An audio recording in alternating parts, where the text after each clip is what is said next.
اکثر مرد معاشی طاقت حاصل کرنے کے بعد محبت کے پیچھے پہلے جیسے نہیں بھاگتے۔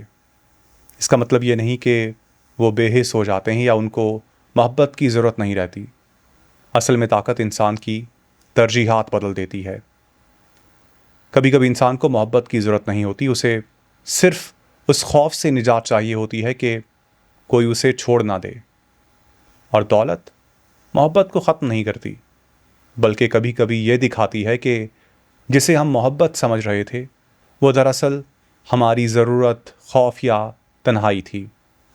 اور جب انسان کو کسی کے جانے کا خوف نہ رہے تو محبت کی تعریف بدل جاتی ہے۔ پھر وہ کسی کو اس لیے نہیں چاہتا کہ اس کے بغیر زندگی ناممکن ہے، بلکہ اس لیے چاہتا ہے کہ اس کے ساتھ زندگی بہتر لگتی ہے۔ اور شاید یہی وہ مقام ہوتا ہے جہاں محبت ضرورت سے نکل کر حقیقی انتخاب بن جاتی ہے۔ اور جس دن محبت انتخاب بن جائے، انسان بہت سی ایسی چیزیں برداشت کرنا چھوڑ دیتا ہے جنہیں وہ پہلے محبت سمجھ کر برداشت کرتا تھا۔